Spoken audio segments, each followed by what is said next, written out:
So what's up? Not too much. Just kid sports. Kids and sports, right? Yes. And it's the crazy so thing. Wait, are you stressed out by kids sports in general, or is it your kids and the sports which they participate in? Well, right now it's only Will, and he's doing soccer, and it's 3 nights a week now.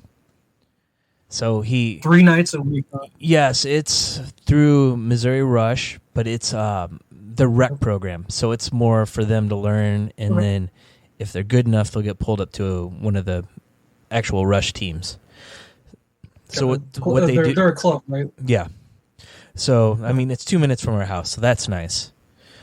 But really good. They go on Monday nights and they practice, and it's like more drills and stuff, and just to see where their level is. And then on Friday nights they play scrimmages with the other kids in the program. So they don't play any real games, but it's allowing him to learn the game and to see if he wants to keep playing.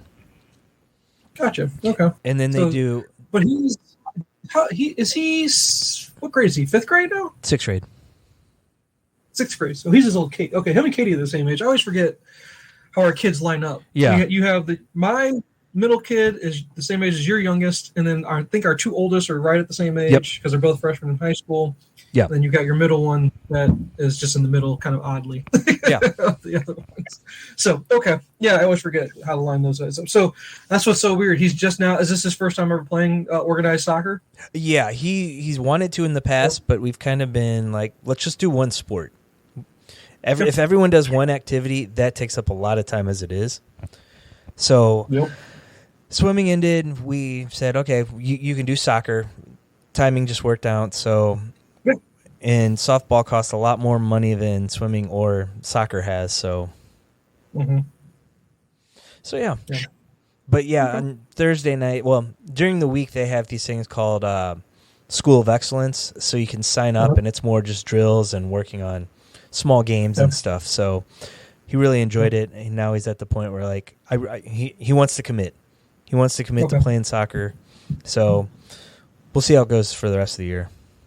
Okay, good. Yeah. It's so odd that he's just now starting where, like, up here in North County, if your kid doesn't start playing when they're 3 years old, it's just like, oh boy, they're so behind, versus how it's nice where he's older and he's actually like got coordination and can actually run and like doesn't get bored and want to sit down in the middle of the field, stuff like that. And he does herd ball where they're all just following the ball everywhere. Yeah, herd ball. Yeah, exactly. Yeah. It happens, I guess, just a tiny little bit that age as far as but for the most part it should be way past that facet of the game. So that's awesome. That's really cool. So and they started school, right? Yes, they did. We're almost done with the first week. Yeah, the first week's rough, getting those kids used to a schedule that they're actually like getting up at a good time and all that stuff. Making sure I'm home in time because I'm usually at the gym when they wake up. Oh yeah, true. Yeah, see. Yeah, no, yeah, we're still getting used to the whole where do I need to be at what time, and then sometimes I need to be at both schools. Like I can't be at 2 places at once, so get home, drop off a set of kids, and then rush out to go get the other kid. It's just like, oh my god, that's stressful, man. It's like once we get to Friday, we're like, oh, I can breathe again. I can finally breathe. But Friday night with a soccer game at 7:30, and then Kaylee, we knew this was coming. Hey, can I go to the football game tonight? Or Friday night? And I'm like, I don't know. I got to talk to your mom. Yeah. So. No, that's where I was tonight. We were at a parents club meeting for the high school. And they don't want to be described as a booster club. That's not really what they're there for. They're not like Friday Night Lights boosters where you're all about fundraising to recruit kids to come play at your school. It truly is. It's like a parents club. It's more like a couples club where you know how some churches have men's clubs and women's guilds or whatever. Well, this is more just for couples. It's a parents club where you just get together and do activities to socialize and drink and stuff like that. So when you say couples club, I'm picturing a bowl for keys. Upside down pineapples? No, not like that. No. I'm sorry. My head wasn't on the gun. I should have worded that better. My bad. That was a rookie move. Rookie mistake. Oh, disgusting. You teed that up for me. I know, right? But yeah, no, it has to do with tailgates for the football games because that's coming up really, really soon. And And even though it's so funny, and it was nice to talk to some parents who were like, yeah, no, my son didn't play football, doesn't even like football that much, but I like football is what the parents were saying. And since I like it, I joined this to go tailgate because it's just fun to do that, and I like watching football. And I was like, that's right up my alley. You're talking to the right guy. So, yeah, I'll be involved with some of that stuff. So nice. Yeah, I didn't get – that's why we started kind of late. That went kind of long. And then the torrential downpour happened. I don't know if you guys got rain out there, but, man, it just – destroyed us out here. We had a ton of rain in a little period of time there. So no, we got sprinkled on. That was it. Oh, just a sprinkle. Oh no, man, we had a torrential downpour. It was crazy. Yeah. Yeah, it's been an interesting day all day today. I will say that I was looking at an appraisal today, and it's a 2-unit down in Dogtown, so it's party area. Yeah. And I've never seen. It's not a hoarder. You know what a hoarder house looks like. This guy's not a hoarder. Never seen this before where it is, Jay, I kid you not, he filled an entire living room and also an entire closet of empty Natty Ice 12-pack boxes. All empties of Natty Ice boxes to the ceiling. They're touching the ceiling. That's where these empty Natty Ice boxes are. And I can't imagine why someone would save all those empty beer boxes. And it's not like a 36, it's 12, just the 12-pack ones. There's so many in this house. So I knew today was going to be a weird day. As soon as I saw that, I was like, oh, today's a unique day. That's unreal. That's Mikey if he didn't get married. Right? I know. Well, yeah, I remember, the Miller Lite pyramid, right? But, yeah, that went on. My the kid, he went and got his permit today, so he's going to be on the road driving here very shortly, it seems. Oh, God. Got a lot more work to do. Yeah. Because she's coming up pretty soon for hers, right? Yep, November. Yeah, they'll be here before you know it. Yeah, I know. I'm dreading it. It's stressful. It's stressful for sure, but we need him to drive. We need him to drive. Make my life easier, right? Yeah. That's what that's about. And then, I had this whole school thing, and here we are now. So I was looking forward to this because, man, oh, man, I think I pissed your wife off a little bit, man. I don't think we had topics. I think we were just going to kind of do homework tonight. Or did you have topics you wanted to go? Or? Well, no, but we can hit on the topic that you tagged me in on Facebook. Okay, that's good. Is she there? Does she want to get on this? Like, she seemed like she was angry at me for some reason? No, she wasn't angry at you. It just pissed her off. So the topic is the hate for women characters in the MCU. And I think the reason why it kind of took me off guard, and I don't know if the context of me tagging you on that was like me saying, haha, get this, or I agree with this, or anything. I was more like I think I said something to you along the lines of, is this really a thing? I hope that, I don't remember if I told you or said that in yes, my you post did. Or anything like that. You did. Okay. In the second one. So she didn't, I don't think she saw the second one. So when she saw it, but she wasn't upset at you. She's upset at just the idea of that. So because no, sorry, go ahead. Yep. No, I was gonna pull up the post in a second. But the basic idea was someone complaining about the worst characters in the MCU, and it's every single one of the female characters.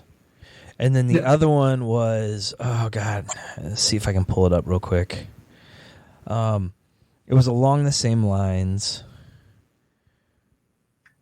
Let's see. I'm trying to. I should be able to see it for mine pretty quick because okay. Because it says MCU characters I don't like for no particular reason, and it's every single female character ever in the MCU except for one I don't think I even recognize, to be honest with you. Which one? I'm trying to remember who she is. Never mind. That's America. What's her name? America Chavez.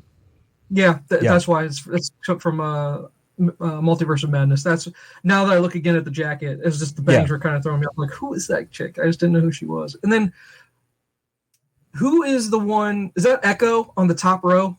In the middle. Okay, that's Echo. Okay, I want to make sure of that because that was So the very first post wasn't even that one. That was the follow-up one. Right, that was the follow-up. Sorry, the very first post was. I'll read it out here because it actually says it was. Jennifer Walters' lawyer was the Twitter handle, I guess, at Targ Nation. And it says, Captain Marvel was too cocky. Black Widow was mediocre. Ms. Marvel was too childish. Wanda is unredeemable, which I don't think that was the word they wanted to use. I think maybe irredeemable, but I don't know. Okay. Mighty Thor was pushing an agenda. She-Hulk is anti-men. I'm sensing a pattern, and it's called misogyny. Because all those things I read to you were in quotes. Right. From, I guess, reviews of something or online pundits or someone saying something about how they felt about those properties. Right. Because then it was all, and I swear to God, Jay, it was one more scroll or two maybe, and the next thing popped up was MCU characters I don't like for no particular reason, which even that wording is really bad English. Yeah. But I just didn't realize is there a movement right now on Twitter or the Facebook space where people are really hating all the female characters? I don't think it's necessarily just the female characters. There's a segment of the right that thinks the MCU is too woke, pushing the female characters to the forefront, using gay characters, just not agreeing with what the MCU is doing. Okay. And like I've seen someone call it the MSheU. Yeah. I actually kind of laughed at that. I thought that was clever. Yeah. But no, this is a real thing. So last week, a week ago today, when the first episode of She-Hulk came out, right at midnight, it got bombed with bad ratings. And it was that segment going out there and saying it's a horrible show, it's not good, in the hopes that no one follows up with it. Gotcha. Okay. So then, like, the people that get on and look right away and see the initial ratings and they're all low, maybe don't necessarily go and watch it. Okay. Yeah, that makes sense. So, and I've seen other things too, saying Disney's pushing an agenda, and I'm not gonna support Disney anymore because of this agenda they're trying to push on everybody. I don't see it. Okay. So let's unpack. It starts technically with the is it Gina Carano? Yes. Is that the right name? Yeah, with Star Wars. Yeah. Getting fired from Star Wars for her political views. Yes. It started there. That's where I think the whole movement, if you want to call it that, because then there truly is a thing out there where Daily Wire, Ben Shapiro's publication, they're pushing big time as far as the Disney woke thing, and they were trying to say we're going to offer their next big thing that they're going to push is entertainment for families and kids to basically be a counterculture to the Disney agenda that they are pushing. As far as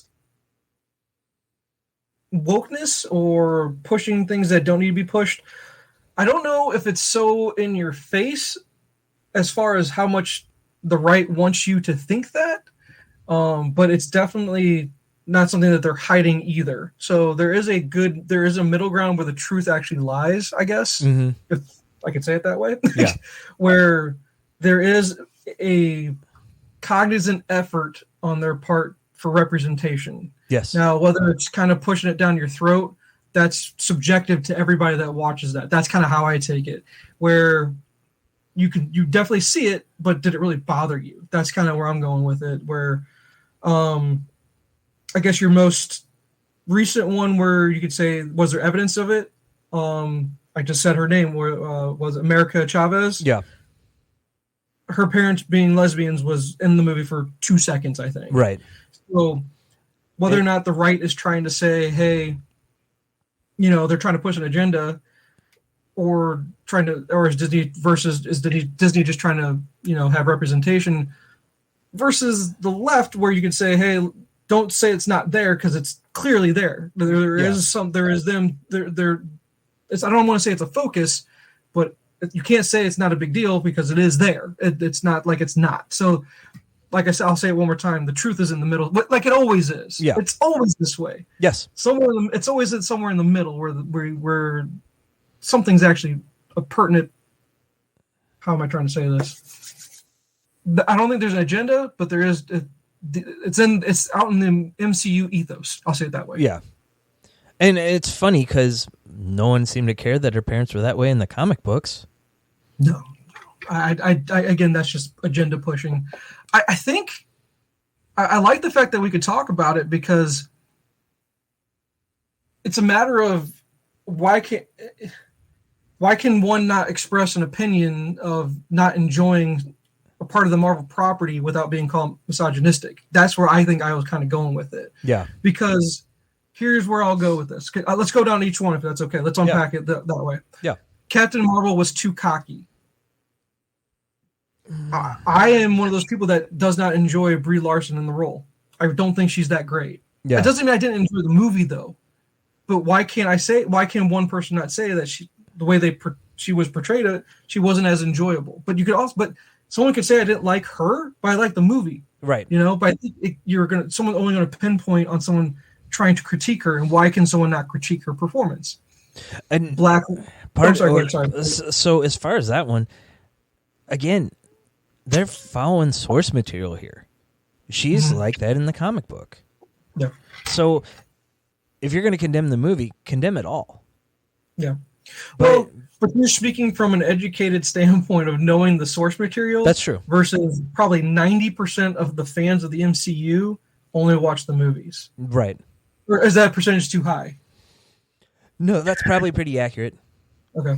Because, if you look at comic sales versus movie sales, comic sales are nowhere near what the movies make.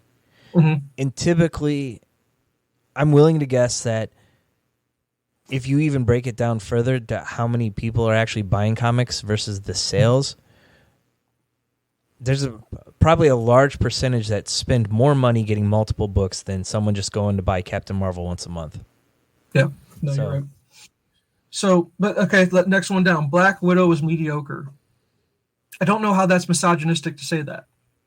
I think that's the problem is we're trying to call out someone having a critique of a movie saying mediocre is just, it's not saying it's good, it's not saying it's bad, it's just meh. And that one was more about the movie itself rather than the character or how she was portrayed.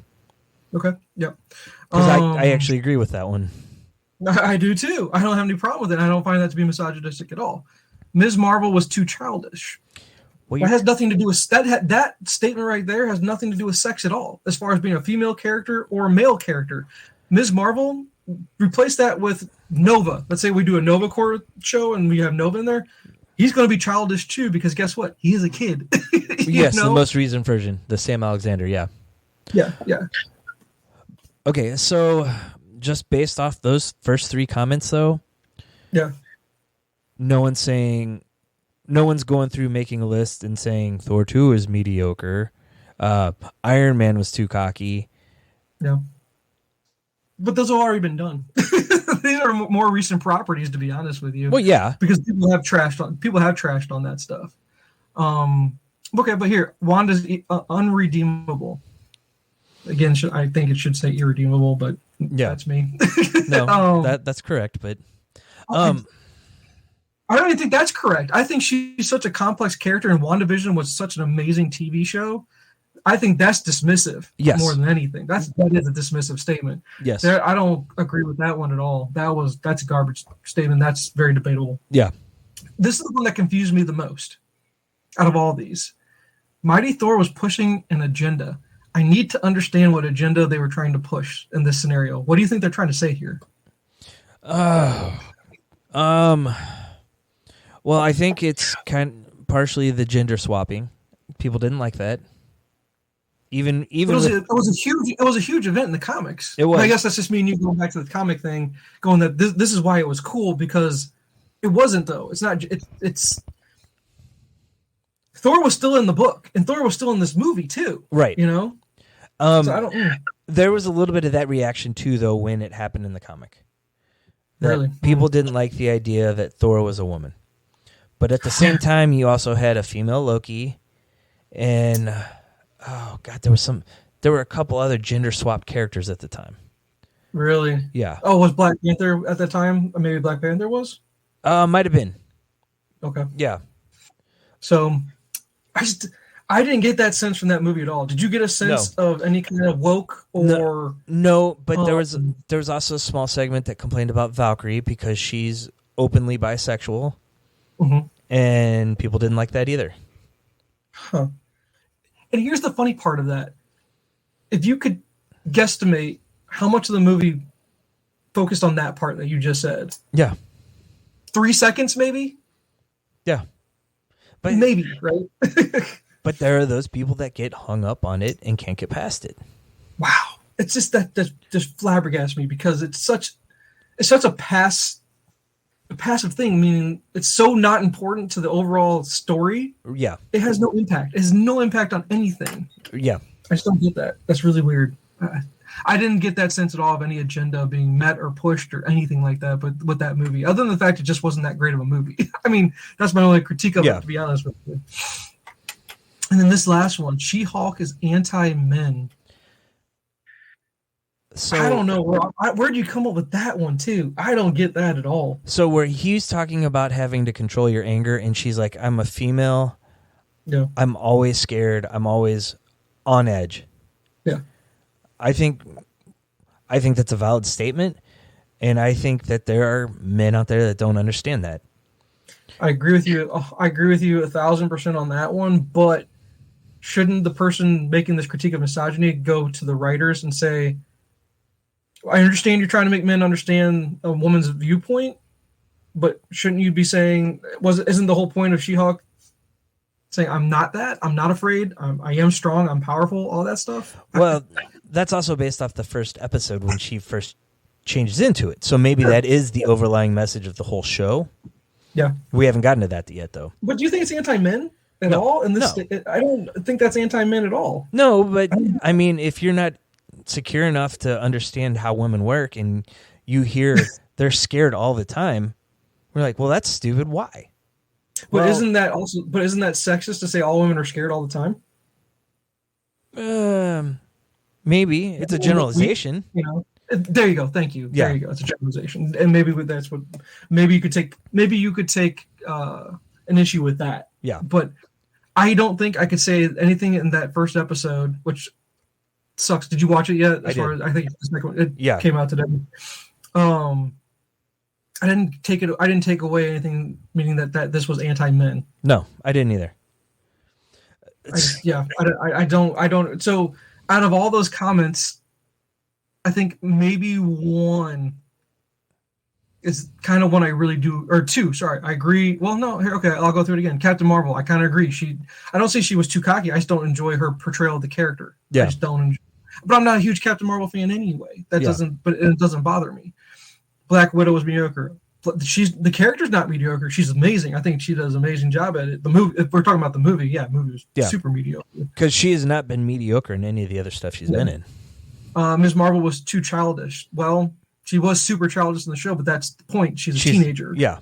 She is a child. And I just wasn't a fan of the show, but I'm not going to critique it in a matter of saying it's a piece of garbage. I just didn't like it, but I can understand why people do like it. That show did something some of the other series haven't done yet and showed us like other cultures. Yeah. I would put it there with Black Panther to kind of understand how different people live. Yeah, I agree with you completely on that, but you also get two different levels of what's the word I'm kind of trying to use here? One movie, or the movie of Black Panther, was not only a cultural event, I think it was just so well done. It is. I know the word masterpiece kind of gets thrown around too easily these days, because I know you and I will never agree. Where I think that Man of Steel is a freaking masterpiece piece of film. I will tell you, I also say the same thing about Black Panther. I think Black Panther, there's nothing weak about that movie. No. Nothing. That's almost a perfect movie, to be honest with you. Other than the fact they kill Killmonger. Other than the fact that you do that. But God, it was an amazingly good movie. But that was they did a theme. Right. They did the villain so well in that movie. So, but killing the villain, it was an early theme in the MCU, it seemed like. Yeah. So when trying to compare the two as far as two cultural movies, or two cultural pieces of property for Marvel, one is on the end of the spectrum of being, you can tell me nothing wrong about this one, versus Ms. Marvel, which I could pick apart and go, I didn't like it for this reason, that reason. Right. I don't think anyone says that about. Have you met someone that has had one negative thing to say about Black Panther, other than you saying you're upset that they killed off the villain, but really that's just you just wish that you could see more of him, right? So I don't know. I just found this to be fascinating that this is coming out with the MSheU. It's the whole thing. So is there any? No, go ahead. Well, so to draw back to what my wife was saying, though, this is something women deal with just on a general basis. She said, look at women in the workplace.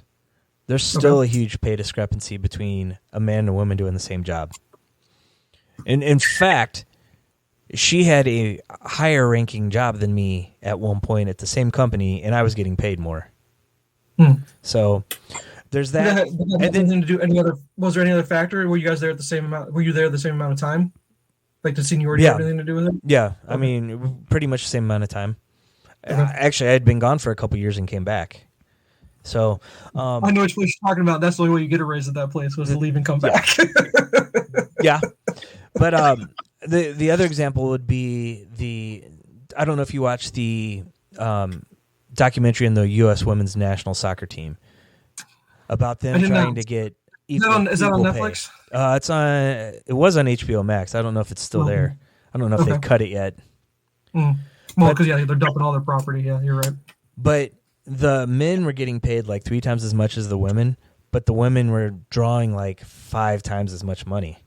Yeah. So this is probably something that's more common that we don't necessarily see, but my wife sees it. Yeah. I probably pay attention to it more now that I have daughters. Yeah. No, I agree with you on that too. Yeah. I just find it funny that there's this movement, and I don't understand why this movement exists. Yeah. It doesn't have. I don't see the place for it. There's not really many. Like I was going to go through each character, I guess maybe to say, do you have a particular problem with any of them? Like the only one I really have a problem with is Brie Larson, but I think that's more of a thing that I just don't enjoy Brie Larson as an actress very much. Yeah, I just don't. Because otherwise, some of these portrayals, I'm a huge fan of. Yeah. Like for example, okay, Ms. Marvel's just not my cup of tea, but I don't think she did a bad job. No, she did a good job. I think she acted the character the way they wanted her to act the character, and she did a good job in doing that. Well, in the show, she's a superhero fanboy, and in real life, she is an MCU fanboy. So she played the role, but it was also ingrained in her a little bit. Mm-hmm. And then, okay, Echo, I can give, Echo, I don't think she was that big of a piece. I think they were doing the representation of having a disability. Yep. I think that was where you take away from her character. But it wasn't like she was the most amazing character. It's like she was the worst character. Take a leave. I have no strong opinion either way with her. Yeah. Black Widow is a founding member of the Avengers. She was amazing, portrayed amazingly. Have no issue. Yeah. Already spoke about Wanda. I think Wanda is one of the most complex characters in comics, maybe, to be honest with you. Yeah. She did just fine. No issue with her. I think this is Monica Rambeau next on the chart here. Again, take it or leave it. I have no opinion one strong way or another. She-Hulk. Let's save her for last because then we can do our review of She-Hulk. Okay. Because I don't think we did that last time. Because I think it just come out that day, right? Yes. Okay. Let's see. We got Hope. I think she's. I enjoy her a lot. She's fun, too. And she works with Paul Rudd, so I think they do well. Jane Foster. I don't think she works well in the MCU. I don't think Natalie Portman fits. I just don't. Yeah, I'm a little bit torn on her. And reading the comic book with her, I'm going through that run right now. Okay. She's a great character in the comic. Okay. I don't think they did her justice the way they wrote her. Mm-hmm. But I still think she's a pretty strong character there. Yeah, I like the character is probably fine. I just don't think I enjoy Portman's portrayal of it. Yeah, I think that's the part there too. Valkyrie, I love Valkyrie. I think she's entertaining. I think she works well with Hemsworth. Good chemistry there between the two. It is not the nice thing about that is it's truly a friendship chemistry. There's no sexual tension. It's not based on them trying will they won't they kind of thing. Right. It's just two badass characters that work well together. Except for when Zeus strips them down. Yeah, well, I mean, come on.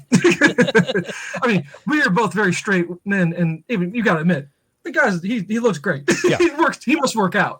Yeah, a little bit. We'll take the Jim Carrey line. He must work out. Shuri's next. I love her. I think she's great. She was entertaining in Black Panther. Yeah, we'll see how she does. Taking a bigger role in the next film. Yeah. We got Yelena. The Black Widow's sister, Elena. Was that her name? Yep. Okay. I thought she was super entertaining. She's fun to watch. I have no problem with her at all. Actually, I'm really looking forward to her role expanding. Yeah, agreed. Kate Bishop, I think you and I have both spoken about how much we love her portrayal, how awesome she is. She's funny. Great character. She's perfect for the role. Can't wait to see more of her. Yep. We got Captain Carter now. Yes. I think her leader shouldn't bother one way or the other. I think she could do a lot more. I would like to see her do a lot more, but I don't think we will get anything else unless they do something Captain Carter. Okay. Then next is Okoye, right? Yes. Love her character. Just Michonne, but with an African accent. That's really what she is. But I love her. I'd watch her in a lot more stuff, to be honest with you. You got Nebula? Yep. I'm okay with Nebula. Nothing wrong there. I like Nebula a lot. I thought she was a really good character, and especially the way her character grew throughout all the Guardians movies. Yeah. I don't think. And then next up is Gwyneth Paltrow's Pepper. I don't think Pepper gets enough love. I think she does really well as Pepper. If you think about Iron Man 1, she did really great in that movie. She did. I'm a big fan of her. And she's just got such a limited role after that. She's not such a huge, Yeah. So it doesn't really matter. Who's this one? Mantis. Mantis. Again, whatever. Take or leave. She's kind of funny. She was the best line in was it take names or take ass and kick names or something like that? Yeah. That's a great line. I think she's a perfect character to go right there with Drax. Yeah. So she's fine. Yeah. Sharon Carter. I want more from her. I want to see too. more. Yeah. But apparently people are upset that she's the power broker, so they're kind of writing her back for Captain America 4. Okay. I don't know. I like Agent 13, with Cap. So but that dynamic's done now. So I don't. Well, got to do something with her, I guess. Yeah. Let's see. This is her name, Kat. If I remember that, she's Kat just a Dennings. side character. Yeah, Darcy. Yeah. Darcy is her name in the movie. Yeah. That's right. Let's see. And this is Black Panther's girlfriend. I can't remember her name from the movie. Nakia. Maybe that's right. I think so. She's great. Yeah. She's really good. But you can't tell me much about Black Panther I won't enjoy. So whatever. And then Sif is completely underused. I don't know how anyone have a problem with Sif. Yeah. Then the female version of Loki. Yeah. Sylvie. Sylvie. Loved her. Thought she was really entertaining. Yeah, she was great. America Chavez, right? Yeah. I don't think. Whatever. I'm okay. It doesn't bother me one way or the other. And then Doctor Strange's girlfriend. What was it? Her name, Rachel McAdams. What was her name? I can't think of it. She's the night nurse in the comic books, though. Instead of Rosario. Yeah. I didn't know that. Okay. Yeah. Where there was no relationship between Strange or anything in the TV show. Okay. Interesting. Yeah, no. I didn't know that she was night nurse. Okay. Yeah. But she's not in the MCU, apparently, but So, going through all these characters, I just don't get why people say the reason why I don't like it. Like, I don't understand what about these characters anyone would have a problem with. Out of that list, is there anyone on this list that you don't particularly enjoy the performance, don't enjoy the character? Other than to say what I said more times than not was, if I didn't like you, I was indifferent about you, I kind of felt that way about Pepper, but it's just because Gwyneth Paltrow is weird in real life, and that just kind of negatively impacts my view of her. Nice. Her and her special candles. Does she have a vagina stone in the hero armor? Or the rescue armor? Yeah. Rescue armor, yeah. So I just don't know. I thought it was interesting for you and I to tackle that just for a minute, just to go, I just don't get it. It just didn't make sense to me. I didn't think it was a thing, and all of a sudden you're telling me, oh yeah, this is a big thing, and I had no clue about the Rotten Tomatoes bombing or whatever you want to call it, where they just destroy the show, just to try to get a point across or something like that because they're not happy with the females. I'm pretty sure they did the same thing with Thor. It makes no sense to me. It just doesn't make sense. Yeah. I'm pretty sure they did the same thing with Love and Thunder. Oh, they bombed it? Because of this supposed agenda. What about, that's why I asked you earlier on, I don't know if you heard me say it. What about, are these bots? Same thing that happened with the Snyder Cut thing we talked about that last time? Is this just one very small faction that blitzed them with a bunch of bots and said, do it that way? It could be. It's hard to say.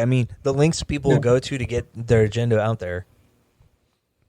I don't think it's that hard. No. All you gotta do is a little programming and you're done. So this is an interesting topic. I guess my point being is I understand that yes, there is Disney's not hiding the fact that they're trying to put representation out there. I don't think that's not a secret to anybody. No. The level of which they want to do it versus what a conservative parent might be okay with, I think there's really a fine line maybe, but I don't think they crossed it, to be honest with you. I think the news media they blow it out of proportion. There you go. We'll say it that way. I think they've blown out of proportion unnecessarily because it's not that big of a deal. Because if you're able to notice it, it's because you're an adult. Most kids probably don't even think twice about it. No. So yeah, I don't know. I'm okay with the females. I wouldn't trash any of them, to be honest with you. Might say I don't enjoy your performance, but I don't think you're making the MCU bad or worse off because of what you're doing there. I don't know. I don't feel like I have to hide it from my kids. We were supposed to save She-Hulk for last. Yes. What's your take on She-Hulk as far as just the character first? Then we'll talk about the show. I don't have a whole lot of background in the character. I know the John Byrne run from the 90s is pretty beloved, and I know a lot of people like the Dan Slott run. Mm-hmm. I'm excited to see the character. I think it's a different dynamic of a Hulk than we've seen. Yep. So I was excited to watch it. Okay.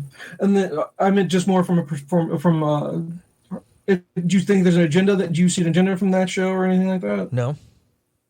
Okay. And then as far as her performance, did you enjoy her as a character, her performance and everything? I did. I'd seen, what's her name? Tatiana Maslany. Mm-hmm. I'd watched 2 seasons of Orphan Black, and she was awesome in it. And so I felt she nailed the character from what I knew. Okay. So, I mean, right off the bat, she's breaking the fourth wall, which I love that. Yeah. Was it John Byrne or was it Peter David? It was John Byrne. I said Peter David last time. I was wrong. It's John Byrne. Gotcha. Okay. So what was your takeaway from the first episode? I loved it. I mean, her dynamic with Ruffalo was great.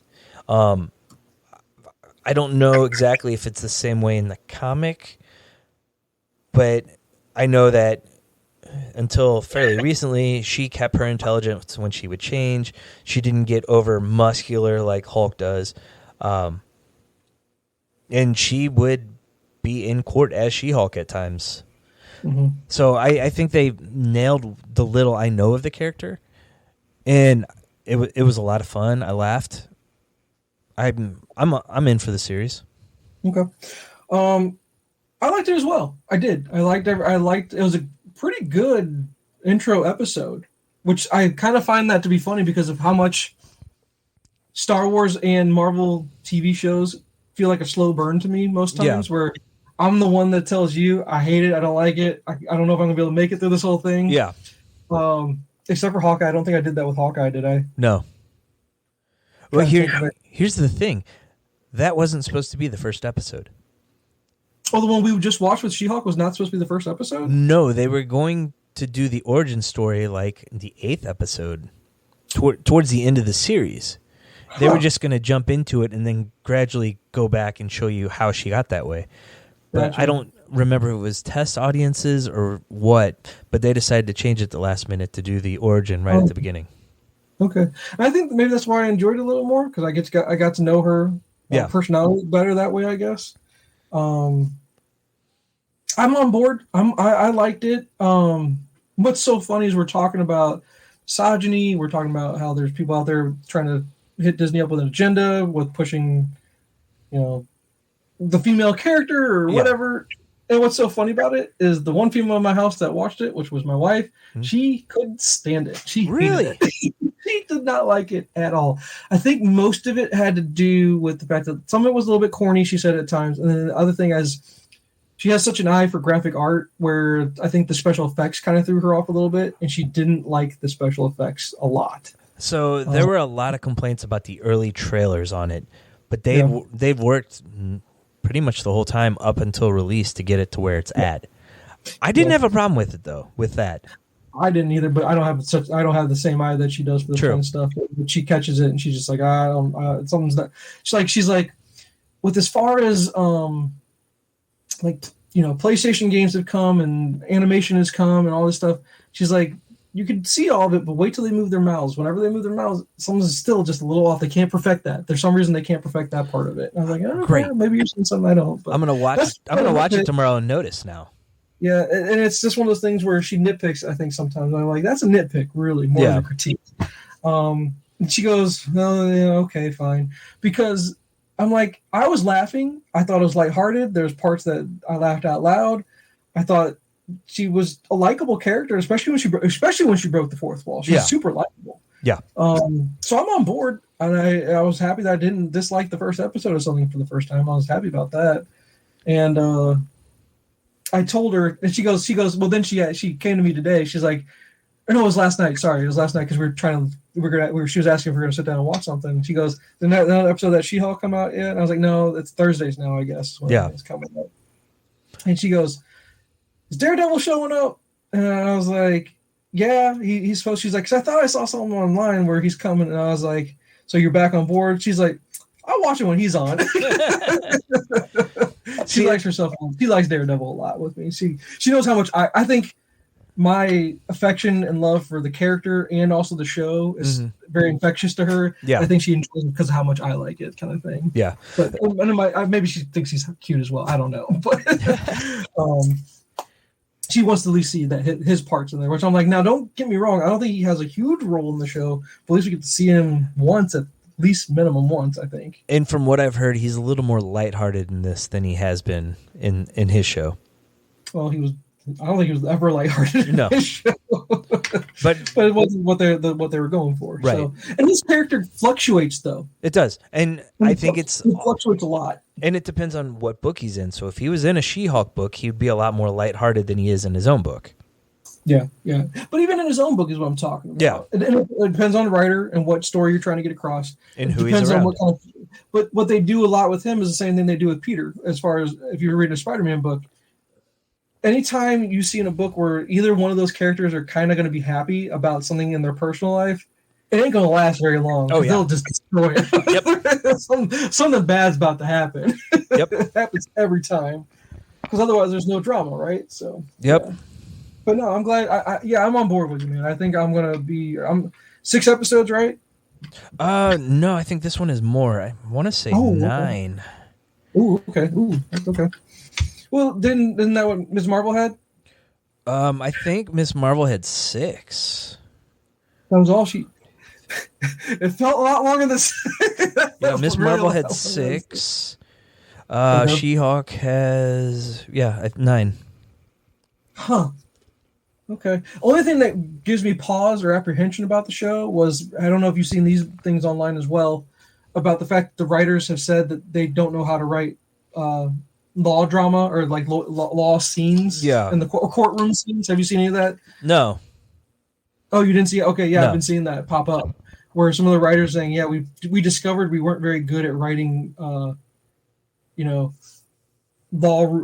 courtroom scenes. And I was like, that's not going to work well when the name of the TV show is Attorney at Law. You guys better get really good at writing this shit. Get those Law and Order writers in there. Exactly, man. Exactly. Oh my god. So that gives me a little pause, a little hesitation. They couldn't have one of those people in the writing room. You'd hope you get somebody in there, right? If you really needed help with that, then you go get some of the Daredevil writers or some of the show writers for Daredevil, or you go to the source material, go to the comic writers that have written the courtroom scenes and get some kind of consulting in there about it, right? But, yeah, I'm sure ABC has had a law drama before they could have found a writer from. What was it? LA Law? No, was that NBC? That was NBC. Those writers are probably dead at this point anyway. Well, yeah, LA Law, Law and Order, all that shit was on NBC, I think. So, yeah. But they did like Private Practice. I think was that what it was, or Boston Legal? Yeah, I think those were both shows on ABC. I think. Yeah, but Private Practice was the doctor one, the spinoff of Grey's Anatomy. No, I thought there was a law show called that too. I think you're getting your shows mixed up. I might. I don't know. I can tell you this: I've never seen an episode of Grey's Anatomy. I've never seen an episode of Private Practice, and I've never seen an episode of Boston, whatever you just call it. Boston Legal. Yeah, I don't think I've ever seen an episode. So I can say that, except for Grey's Anatomy. I think I've been through the whole show like 2.5 times because people in my house like to watch that type of stuff. No, I am guilty of being an ER fan at one time. I did love ER for a while, but then I hopped off that because I was around for like 20 years or something like that, I think. So eventually I was like, no, I can't keep up on that one. Plus it had Clooney. Yeah. So, all right, man. Yeah, no, I'm looking forward to it. I'm really wanting to watch the second episode. Did you say you watched it? No, we were going to try to watch it before soccer practice, but Erin had an appointment and she got a text saying they could take her early. So, we're going to watch it tomorrow. Yeah, either I'll watch it late tonight with her if she stays up, or I'll have to, like you said, watch it tomorrow because I really want to watch it. I'm hoping we get. How long are they going to make me wait to see Daredevil? Is it? Do you know when he appears? No clue. You're just not telling me. I didn't know. I need to know. I thought the post-credit scene was going to be him, not the fact that Captain America. That's what I was waiting for. I was hoping for it, man. I was like, "Come on, baby, come on!" Did not get it. So, what did you think of the post-credit scene? I thought it was funny. It was funny, and people complained about it. Come on, guys. Yeah, if they're adults, come on, get out of here. It was funny. It was. Take it lighthearted, although a little out of place for a Disney. But this is Marvel, so right. Whatever. Yeah. Well, they cut it off before she finished Fox, so yeah. So, did you have any topics for the evening other than us talking about that part? No, there's just one small thing I saw today. Okay. Apparently, there's rumors that they are greenlighting Man of Steel 2. After all the stuff they've cut out of DC, they're gonna go. They're gonna do this. Apparently, you can't tell me you believe that. I really can't with everything, because the other thing that they announced was they're pushing back both Aquaman and Shazam 2. Yep. So both of them were originally supposed to be out this year. Now Shazam 2 is going in March of next year, and then Aquaman 2 is going Christmas next year. Jay, there's nothing I'd rather have in this world than the Man of Steel 2. I'd love it. Yeah. I think Cavill's not, but don't you think Cavill, unless he's under contract, unless he wants to breach the contract, he's probably got to be done with this. He's got to be like, I'm not going to do this. I'm not playing this game with y'all unless they're going to recast. I don't know if that's what they're planning on doing or something like that. I don't think so. From what I heard, it was supposed to be Cavill. And how are they going to move forward with it if Snyder's not on board? And they said they're done with the Snyderverse and they're done with the DCEU. I have no clue because there's so much contradiction coming out of Warner right now. Because did you read about the Flash? What now? There was a private viewing in the parking lot or something like that. No. Which makes no sense. I don't think that actually happened. But apparently there's a private viewing. Now, the parking lot thing, maybe I misremember that. But there's a private viewing, and apparently it's amazing. It's ready. They want to push this thing. They're like, this is too good not to release or something like that. And I'm like, there's no way that movie is seeing the light of day. I can't believe that they're going to actually show that to anybody because they're not going to be able to put him out on a press tour. Yeah. They're never going to have to, he can't come back as the character. There's just no way. But I think they can get away with pushing it and not using him and just focusing on Michael Keaton. Because I think Michael Keaton is going to be the selling point at this point. Or you just go with the fact that, okay, he is he's Barry, right? Yeah. So he's Barry. And this is supposed to be Flashpoint, right? We're resetting things, maybe. Possibly. Why don't we do Barry gets lost in the Speed Force, and now we get Wally, and we're going to transition over to Flash. Yeah. I mean, that's the simplest, smartest thing to do. So I don't believe we're ever going to see Flash, but if we do, it'll be interesting. It's going to be a clusterfuck because there's going to be a lot of protest or something. I'm thinking about with him in a movie. Yeah. So the other thing, I will never believe. Oh, sorry. Yeah, I was going to say the other thing they could do is go to Ben Affleck because he's in the movie too. He's supposed to be in Aquaman too. Be like, look, we know you don't really want to do Batman anymore. We will greenlight one of your next movies if you promote this. If you and Michael Keaton will be the face of this, we'll do whatever project you want to do next. That makes sense. That makes logical sense. Because I mean, if you look at the stuff he's done, not involving superheroes, they're usually really good. They usually make money for him. They get critical acclaim. They get Oscar. It's Oscar bait stuff. So yeah. But back to your Man of Steel 2 thing. I will never believe it. Even if they film the whole thing, I will never believe it'll come out. I don't trust Warner Brothers at all anymore about what they're doing. There's no direction here. No. It makes no sense if they're going to get rid of that universe and say DCEU is done, Snyderverse is done. It makes no sense to release Man of Steel 2. It makes no sense. I agree. So it totally goes against everything they've said. I'd be happy. I just want to see Cavill in the role again. I'd like that, but yeah, bring him on as Hyperion. I don't have a problem with that either. I think that's a big F you to them. I'm bored with that. So no, I'm surprised you saw that. I'm curious. Where did you see that? It was on one of the bigger sites, Deadline or something. Really? Yeah, I should have saved the link today. Okay. I'm curious, but again, I don't believe it, but who knows? Yeah. So, what you got? Anything else? Nope, that's pretty much it. Okay. Do you want to hit on a few homework items real quick? Sure. Okay. So Friday night we watched The Gray Man on Netflix. The Gray Man? Yeah. Okay. Gray Man with what's his name? It's Chris Evans and Gosling, right? Yeah. Ryan Gosling. Petey. Okay. So how was that? It was really good. Oh, really? Okay. So it was made by the Russo brothers. Oh, okay. This is their big project they're working on. It's based off a series of books, and it's going to be multiple movies. There's going to be spinoffs, and it's all for Netflix. Okay. It was a really good action movie. Had hints of like Jason Bourne type stuff. Okay. I really enjoyed it. The whole family loved it.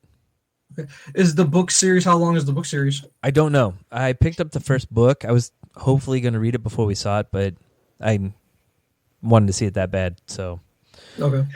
I'll get to the book and see how it is, and maybe pick up the other ones before everything else comes out. Okay. So let's see. So the basic gist of it is Ryan Gosling is a kid that's in prison. He gets released so he can be a CIA hitman. Okay, nice. And his last project goes wrong, and the CIA comes for him. Very Bourne-like, but okay, yeah. But it's a lot of fun. Okay. Is it got comedy pieces to it as well, or is it all straight up action? Chris Evans is a total douchebag in it, and I loved it. Nice. Okay. Because you're used to him being Cap, and he's just he's a total prick in it. Nice. So total opposite end of the spectrum there. Yes. Yeah. Okay. Very cool. Very cool. So, did you watch anything else? Or is that like the main thing you watched? So we started Ready or Not after it, but we had to turn it off because it was just too much for Madeline at that point. Ready or Not was the I think I've seen this. 2019. I think it was about the girl that gets married into the family, and they play a game the night of the marriage. I saw that. It's good. I like that movie actually. Oh, it was so crazy. Yeah. So So we turned it off at the part where she gets off the property, and the guy chases her in the car. Something happened. There was a jump scare, and Madeline's like, "I'm done." It was like 10 o'clock at night too, and so we're like, "Okay, we'll finish it some other time." Okay. But we were cracking up at a lot of this stuff. It's got the girl that looks like Margot Robbie, but it's not Margot Robbie. Right? Yeah. God, I can't think of her name right now. Her name is Samara Weaving. Yes. Yeah. She's in a really good show. Netflix show, not for kids at all. It's called Sex Education. Okay. I've seen it out there. It's really good. That's a great show too. Highly recommend that one. Okay. But yeah, that was a good movie. I like Ready or Not. That was pretty good. Yeah.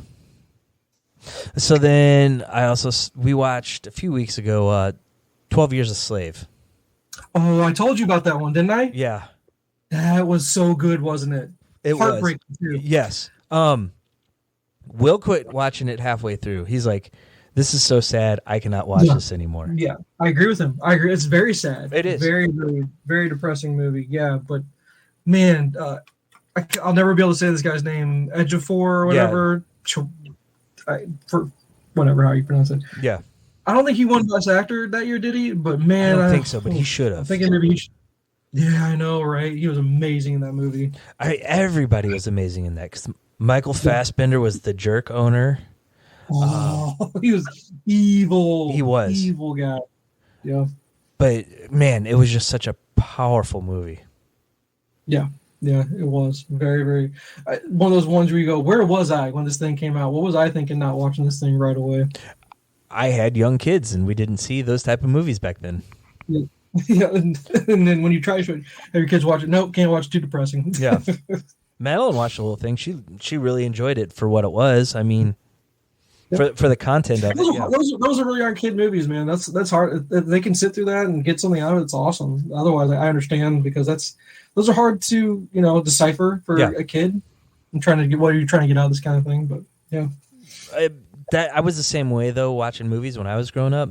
I would watch those type of movies with my mom, at least. My dad didn't watch movies. Fell asleep. Or he would say, we'd watch something and he'd be like, "This is the worst movie I ever saw." And then like we'd watch something the next week and he'd be like, "No, I stand corrected." This is officially the worst thing I've ever seen. He's talking about like classes like Dances with Wolves, worst thing I've ever seen. Wait, what? It's Dances with Wolves. No, there's something about Mary and the Big Lebowski. Oh, okay, there you go. Oh, that's too funny. He would always say Breakfast at Tiffany was the best movie ever made. And that was like the last movie he saw for a long time. Which came out way long time ago. Yeah. I think the only time I ever went to the theater with him was to see Wayne's World. And that was because we were at a family function on his side and he did not want to be there. And he told his sisters that he promised us he would take us to see it. So you kids sit here and watch this. I'm going to take a nap. I'll be in the car. Too funny, dude. Yeah. That's funny. Wow, Wayne's World. Oh, with how much we love that movie versus how much he must have hated that. Yeah. Makes me laugh, dude. Makes me laugh. Yeah. If you put movies on a graph, the correlation of how much he hated it versus us liked it would like correlate every time. Yep. Opposite ends. Yeah. Man. Oh my god. That's funny. I can tell you. It's funny you say that. I can also name the only movie I ever saw with my dad in a movie theater. Yeah. Only one. It's only because I complained and cried and whined so much. Batman Returns. Not even Batman. Yeah. Batman Returns. And then he must have hated that thing so much. And I don't think my parents were prepared for how dark that thing was going to be. Yeah. The Penguin performance and everything in there. But I had to go see it. I had to see Batman, right? So, yeah. He's probably like... I'm pretty sure the same thing. He hated that thing. It's the worst movie ever. Kind of thing. He's probably like, why is the guy from Taxi dressed like that? Right? Right? Oh, my God. I can see Marty doing that. Yep. Oh, Marty. God. Hated it. So, yeah, man. So, that's pretty much movie-wise all I watched. I'm about 8 episodes into Sandman, and I'm loving it. Okay. It's slow. It follows the comic pretty well for a 30-year-old comic. Episode 8, though, is one that deals with the character of Death, and it's just breathtaking. Oh, wow. Oh, whoa, that's a compliment right there. It is. Interesting. The comic, the issue that is based off of, it was so accurate. And basically the gist of the story is Morpheus, the Sandman, is walking around with his sister Death as she's doing her job. Mm-hmm. So, like, they're in a park, and this guy kicks a soccer ball by her, and he comes up, and he kind of hits on her. He's like, maybe I could see you again. She goes, oh, you will.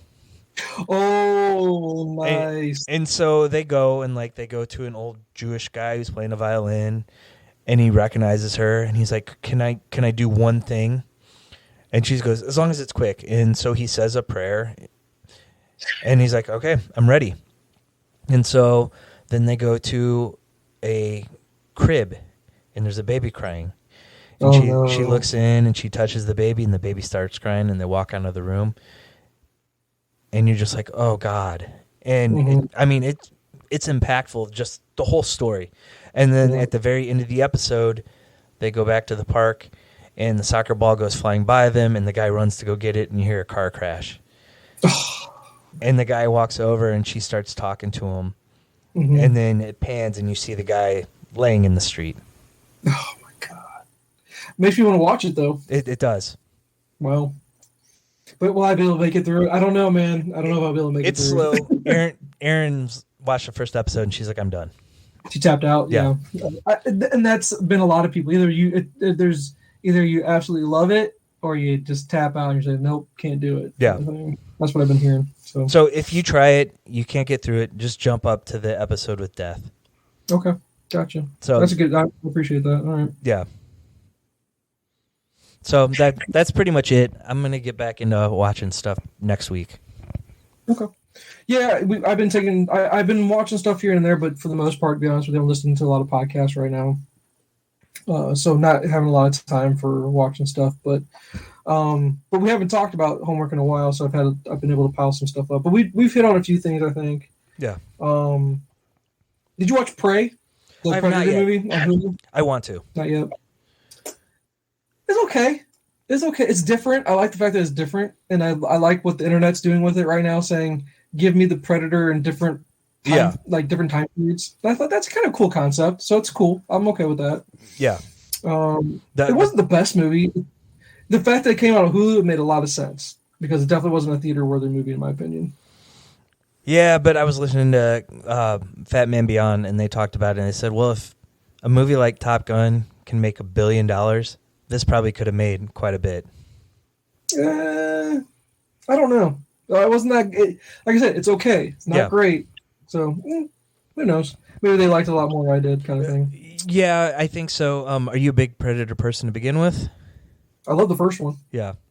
I really do, but the rest, I don't like the rest, to be honest with you. Yeah. I never saw Predator. I didn't see Predators or Alien vs. Predator. I didn't watch any of those. Yeah. Because Predators was the one with Adrian Brody. Yep. I've seen the second one. It was okay. The one with Danny Glover. I've seen it multiple times. It was always on Channel 11 growing up kind of movie. Yeah. You know, that's definitely a Channel 11 movie. Oh, yeah. From back in the day. But, I mean, who doesn't love... I mean, the first one's a classic, in my opinion. I love that one. So, do I enjoy Predator? I enjoy the first movie. I do not enjoy the franchise. Not because I hate it. It's just not a great... That's one of those franchises I always follow. So, let's see. Prey. Vikings is a TV show. Yeah. I think I've told you about it a couple times. Yeah. I'm about to hop off of it, though. Just not good. I think I talked about it last time a little bit. Stranger Things. I don't know if we talked about it. I think you're still way behind on that one. I'm about to start season 4. Oh, you were about to... Oh, okay. Good. Let me know when you're done. We'll talk about it more when you finish it. Because I loved a lot about season 4. There was a lot of good stuff in there. And that's what I've heard. The character you probably know about, it's not going to spoil you anything, but there's a character named Eddie in it. Yeah. And he will be the main cost. Like, you know how when Dark Knight came out, everyone was Joker? Yeah. This Halloween, everyone's going to be Eddie, I think. It's going to be a big thing. Although it sucks it didn't come out close to Halloween time. Yeah. Then for sure, everyone would be dressed up as Eddie. We already talked a lot about Thor. And we did a big review on Thor Love and Thunder last time, I think. Yeah. And I told you I finished Ms. Marvel, so we got that out of the way. Yeah. We talked about Woodstock 99, right? Did you get around to watching that? I have not. That's like one of the top things on my list. Okay. Yeah, put that on. You're going to like that one. And I think I told you about Jack Ryan. I've watched it. So you have watched it, but did we talk about it? No, we've never talked about it. I talked with somebody else, then that's who I've been talking about this a lot to a lot of people because of how much I loved Jack Ryan. I want season 3 now because that's really good show. Super good show. I was a season little 1. No, go ahead. I was a little disappointed in season 2 because season 1 was amazing. Yes, thank you. So we see eye to eye on that exactly because season 1 is some of the best TV ever in my opinion. It's up there as far as a classic show, but then I guess season 1 was so good. Trying to follow up with season 2 was a big letdown. Yeah, but it's still enjoyable enough though. And seeing Krasinski as Jack Ryan, he fits it really well. He does. Really into that character. So, and anytime I can get more Bunk, I'm happy.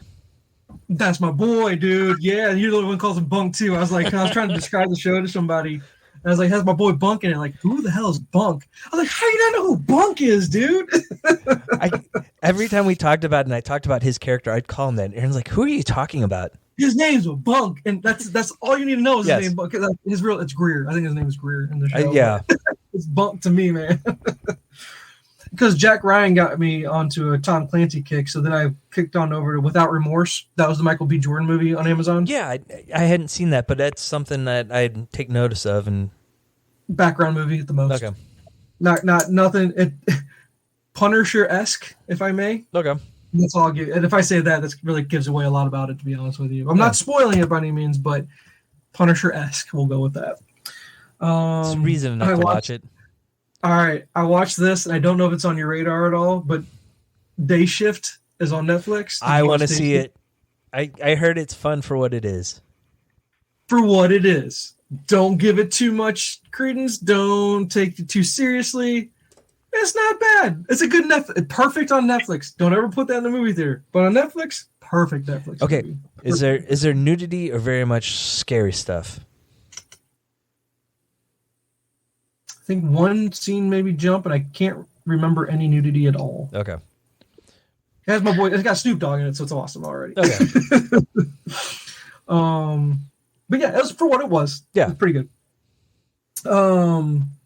Did I give you the breakdown on these two documentaries, Most Hated Man on the Internet and I Just Killed My Dad? Did we talk about those at all? You talked about The Most Hated Man on the Internet because I have that written down as something to watch. Oh, yeah, you need to watch that one. I Just Killed Your Dad was a captivating story as well. Okay. Watch that one if you can. Try to fit it in. Maybe it's better to talk about it than me trying to tell you what it's about. Other than I can give you a quick synopsis of it's about a kid that killed his dad. That's all I can really say without spoiling too much, to be honest with you. But there's a twist in this thing. There's a little bit of a twist where you're going to go with it. And as they unpack it, going throughout the story, you have to take pause on this one. And it's just like, what an interesting movie. Super interesting documentary. Maybe want to try to find more good documentaries, but I just couldn't find anything that was interesting to me at the time. Yeah. I think I put on my list, but I don't think I really watched it as much as Jen did. She watched it the whole way through, and I got to see bits and pieces as I was busy doing some other stuff. Lost City is on Amazon. Okay. It's a Channing Tatum and Sandra Bullock. It was out in the theater. It came out in the theater. It came out 2 months ago, I think. It was, the previews were funny. Yes. I'm like, this was a good date movie, and had I not had other stuff going, I would have sat down with her and actually watched it with her. And it's just one of those romantic comedies that's actually pretty funny, at least the parts I was watching. And I think Channing Tatum's a better romantic comedy actor than people give him credit for. He's actually funnier than most people give him credit for. I think. Yeah. And I'm a fan of what he does, and I think it's pretty good. I think you and Aaron would enjoy it. That was one we talked about going to see in the theater and just never made it to. So it's on Amazon, so I recommend it. Okay. Oh, good. We'll check that out then. I think he does better in those type of roles than he does in, like, I don't know, G.I. Joe. Yeah. Well, for sure. Yeah, for sure. He's not a leading man that way in action movie style. I don't see him as an action movie guy, to be honest with you. No. And we'll do this one real quick because I don't need to say much about it. Uncharted, because you said you rented it and watched it. Yeah. I wanted to like it a lot more than I did. It was underwhelming. Yeah. Tom God dang it. Tom Holland. Yeah. Sorry. He was just Peter Parker. That's all he really was, man. Yeah. He really was just Peter Parker in that role. But I liked it for what it was. Good Netflix movie. Glad I did not spend the money on the movie ticket at the theater. Really glad I didn't spend the money. Yeah, because we talked about going to the theater for that one, and instead we paid the $3 to rent it. That was a much better way to go.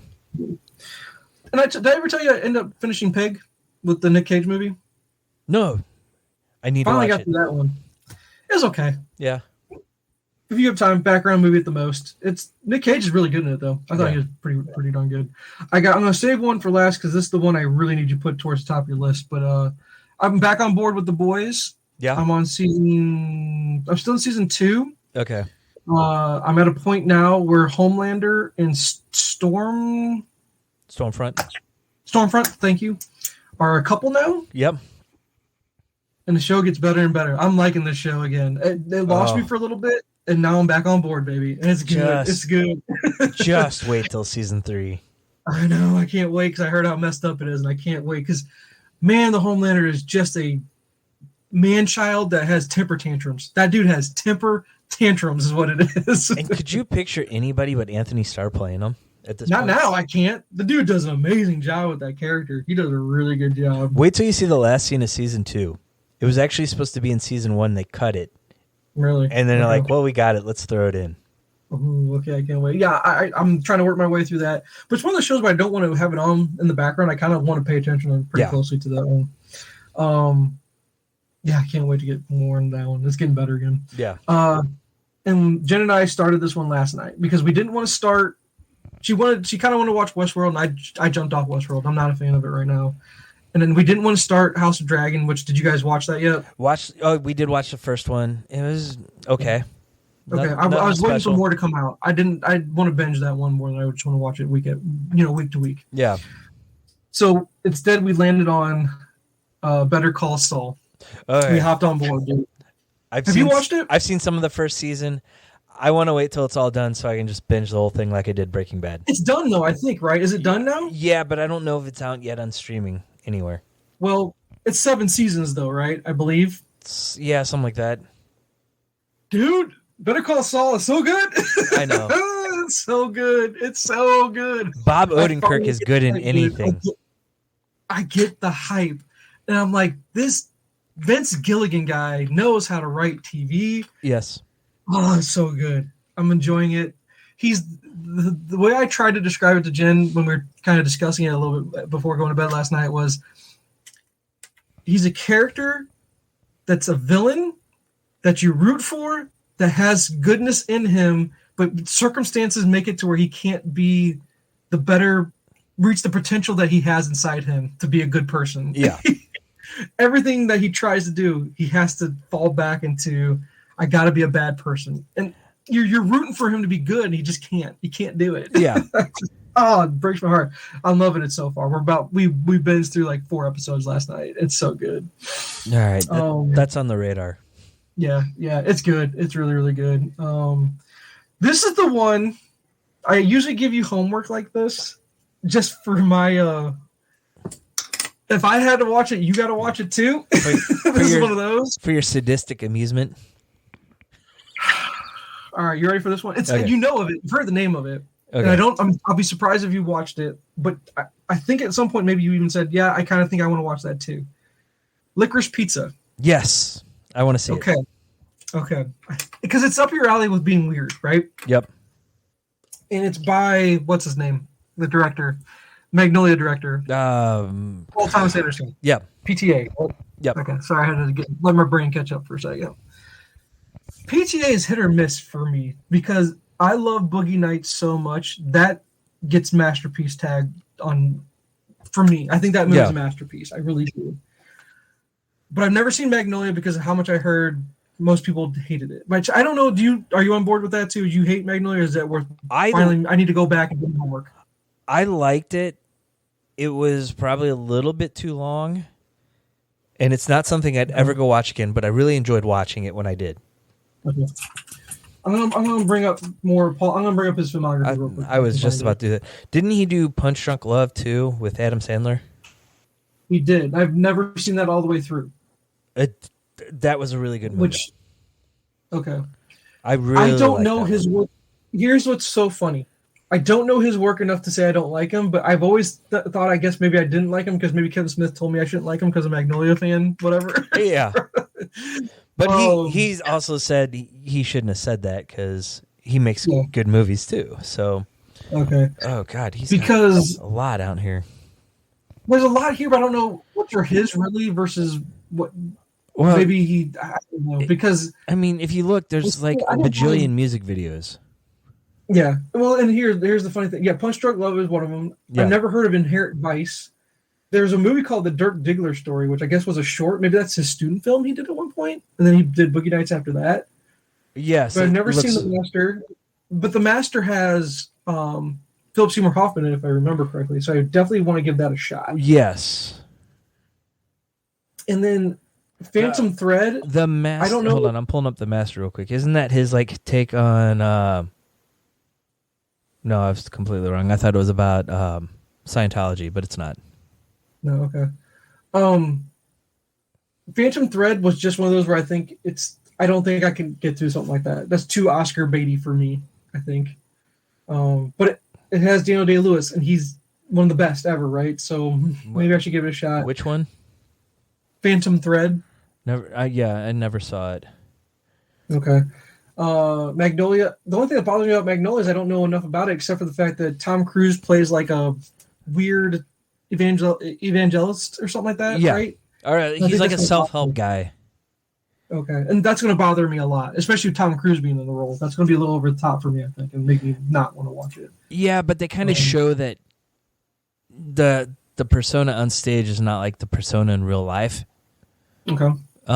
Because his dad's dying and they hadn't talked in years, and it didn't go in line with what he talked about on stage. So definitely an interesting movie. Okay. And then There Will Be Blood. I love that one. That's I love There movie. Will Be Blood. Yes. So, of what I've seen, I liked, and I've got a lot of blind spots here, right? Yeah. I don't know. I'll have to. Okay, so as far as his filmography, I can't speak on him as far as do I like this director, do I hate him? Maybe he does some good ones, does some bad ones. Every director has that, right? Yeah. Licorice Pizza. It's so weird, and it has a dynamic in it that makes you go, how is Hollywood getting away with this? Why aren't people stopping it? And why did I watch this movie and not have a huge problem with it? And let me... It's not a spoiler because it sets the premise, because you should have heard about this, I think. Mm-hmm. Where there's two main characters. One is 25 in the movie. She's a 25-year-old woman. Yeah. And the other character is 15. There's no sex scene between the two. Yeah. So this isn't like The Teacher, which came out on FX. I don't know if you ever heard about the controversy behind that. Yeah. But you're watching this, and there's an innocence to it that's... I don't know why they got it. Of course, if this were flipped, if the guy were 25 and the girl were 15, this movie would have been squashed, right? It wouldn't even exist. Right. But since the genders were reversed and the ages were reversed, where we have the boy being the younger one, the woman, and the woman, but she's a young, she, when you watch this woman, what's even more messed up is she's 30 years old in real life. I believe that at time of filming, the kid really was 15, because it's Philip Seymour Hoffman's kid. Yeah. Who plays. So I have a feeling that if you say this movie's good, it makes you almost a sex offender. Yeah. But if you say it's bad, it's not fair to the movie, and I'm just so confused by it. You're trying to understand what the point of it was, yet there's scenes in it that are captivating. Yeah. And it makes you feel dirty to say that. Now, mind you, I'm not saying they're dirty because they're like sexual. They're not. There's a will they, won't they kind of thing going on in the movie. But it makes you go, but you don't feel odd about it because the kid plays way above his age. Yeah. And mind you, he's 3 years old, 3 years away from being an adult. But I'm also going the whole time going, I would never want my son anywhere near involved with a 25-year-old. There's just too big of an age gap as far as maturity goes. But what's so crazy is this girl in the movie so immature for her age and so lost as a character. You're going, it kind of makes sense. Yeah. So Jay, I don't know if I want you to watch it. I can say I wasn't the only one that watched it. Yeah. But also it makes me feel like if I tell you to watch it, you're watching a movie that borderlines on, is this appropriate to watch? Right. And I didn't know that was I had no clue when going into this movie. I had no idea about any of that stuff. Yeah. I had no clue.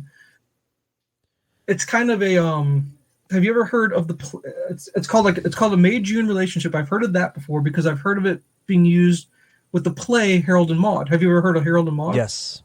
Yeah. This feels like his take on a Harold and Maude story, But in Harold and Maude, there was no sexual relationship at all in that one either, if I remember correctly. Yeah. I remember the play right.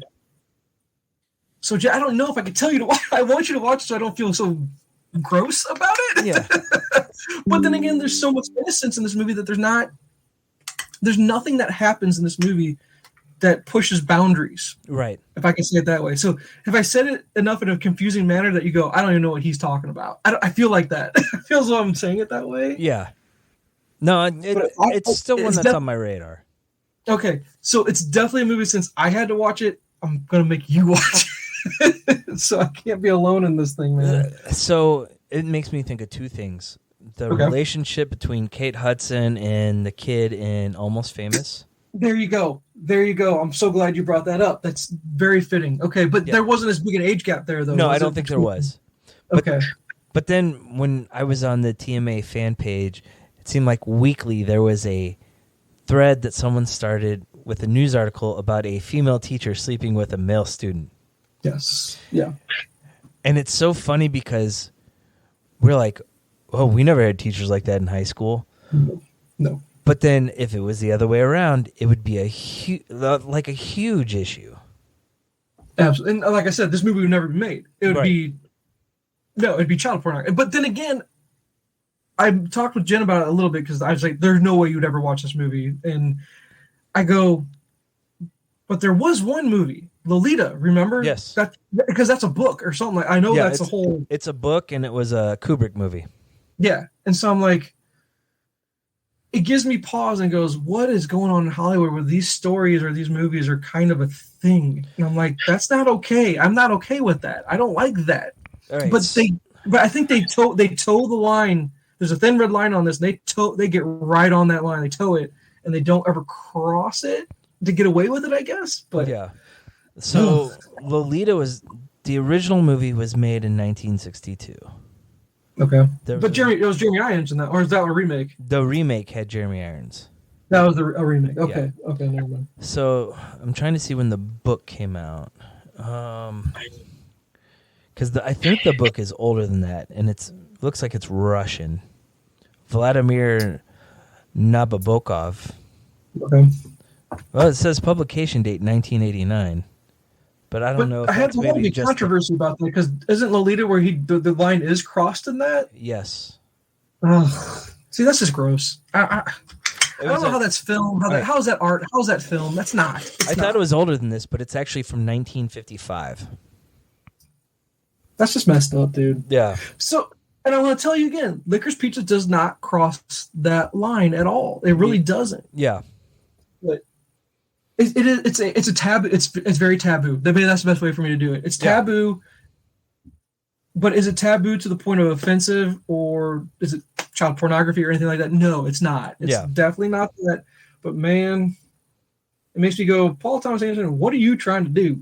Why did you feel the need to make this story and make this movie? But what sucks about it is there's actually quite a few scenes that are entertaining. Some are really funny.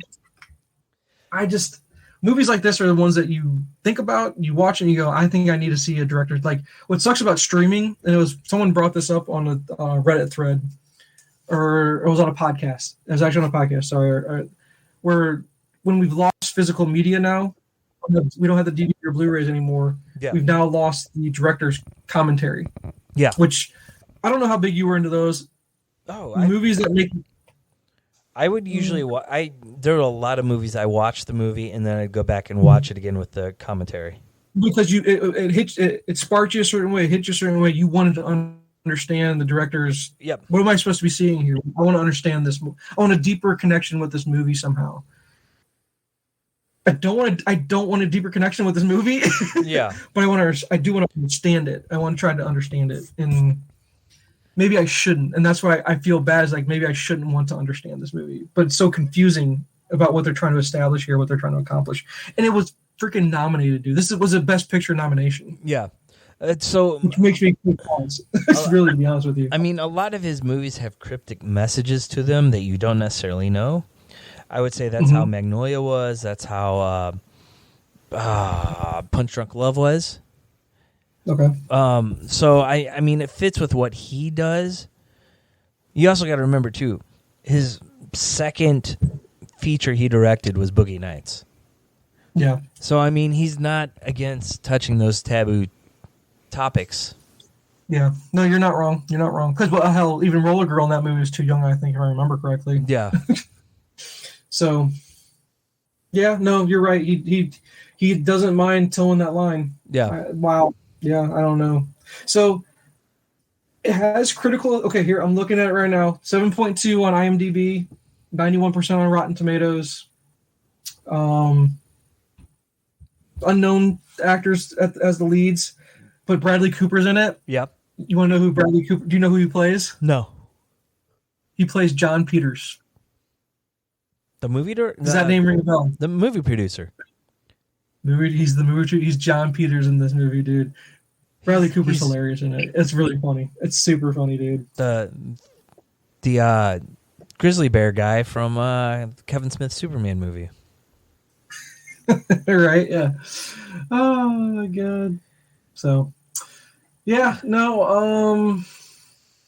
Yeah, that's all I got for. I saved that one for last. That was the most controversial one, I guess. That was like, I try to make you watch messed up things every now and then. Oh yeah. This one's one of those. This is one of those. I don't think you give me many of those though. I don't think you're as mean as I am to you. But see, I don't watch a lot of that because most of what I watch is with my family at this point. Yeah. No, this was one where it was just like, yeah, I stay up way later than everybody, and it's just like, yeah, I'll watch this one. I heard about it. I wanted to watch it. Oh, this is another character that will pop up, and you go, oh, hey, that's that one girl. The waitress from Always Sunny in Philly. She's in it. Oh, yeah. I thought I was going to throw her in there. That's so she's in there. Charlie Day's wife. Is that his wife for real? Yes. Were they married before that show ever came out? Yes. Or were they married in the middle of production? No, I think they were married before the show. That makes that dynamic so funny. I know. You know that. Well, because Mac and Caitlin Olsen are married too. I knew about that. Yeah. I did know about that. But the fact that the waitress, because you know how much Charlie Day loves her in that show, and she can't stand him. Yeah. That's funny, dude. Oh, wow. I would never have known that until you just told me. That's hilarious. Yeah. That's funny, dude. Funny. So that's all. That's it. That's all I got for you. Okay. Nothing else other than to end it with a little controversy there on a weird movie that I'm going to make you watch. If I had to watch it, you got to watch it. All right. All right. Yep. All right, man. Until next time, I'll talk to you. All right. See you. Thanks for listening. You can find us on our website, Nyrdcast.com. It's NYRDCAST. You can also find us on Twitter, Facebook, Instagram, and YouTube by searching @Nyrdcast. This week's song is I Seek Fire by Sorai.